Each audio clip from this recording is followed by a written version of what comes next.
రేవంతాల sir CM కుర్చీలో ఎవల పుణ్యాన కూర్చుండో ఎరికేనా? ఎవలకైనా ఎరికే కాంగ్రెస్ పెద్దల పుణ్యాన్నే అంటారా?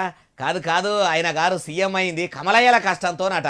షెయి పార్టీల చరిష్మాతోని గెలిచిండు అంటారు. బీజేపీల పుణ్యాన ముఖ్యమంత్రి గద్దె మీద కూర్చునుడు ఏంది అంటారా ఈనుండ్రి. అయ్యా బండి సంజయ్ సారు ఎట్లట చెప్పుండ్రి. ఇక కాంగ్రెస్ లో క్యాడర్ లేదు.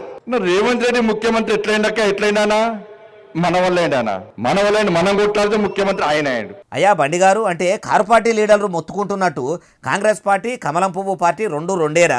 రెండు పార్టీలు సాటుగా సోపది చేస్తాయన్న ముచ్చట నివోద్దేనా? లేకుంటే మొన్నటి తేప అసెంబ్లీ ఎన్నికల్లో మీ బీజేపీ పార్టీ కాంగ్రెస్ పార్టీకి ప్రచారం గిట్లా చేసి రేవంతాల సార్ను సీఎం కుర్చీలో కూసోబెట్టినరా అనుకుందామంటే మీ ప్రచారం మీరు చేసుకుర్రు, వాళ్ళ ప్రచారం వాళ్ళు చేసుకుర్రు. మీరు అంటున్నట్టు మీ కమలయ్యలకు తెలంగాణ ప్రజల పచారనే ఉంటే మీ ఎమ్మెల్యేలు ఎక్కువ మంది ఎందుకో గెలవకపోయిరి? మీ కేడర్ ఏడికి పోయింది సార్? అప్పుడు ఏమో కేంద్ర మంత్రిగా పాలనగిరి ఎలుగబెడుతున్న మీకే తెలియాలి. సెంట్రల్ సర్కారు మంత్రిగా ఉన్న తమరు ఇప్పటికీ తెలంగాణ రాష్ట్రానికి ఏ పార్టీ నిధులు పట్టుకొచ్చి మీ మంత్రిగిరి విధులు సక్రమంగా నిర్వర్తించిర్రు? ఎప్పుడు చూడు సర్కారు మీద పొద్దుబోగుడు పతంగి పార్టీ వాళ్ళను ఎత్తిపొడు చూడు తప్పితే మీతో ఊదుగాలది పీర్లు ఇవ్వది అన్నట్టే ఉన్నది కదా సార్ అంటుర్రు ఈ ముచ్చటిన్నోళ్ళు.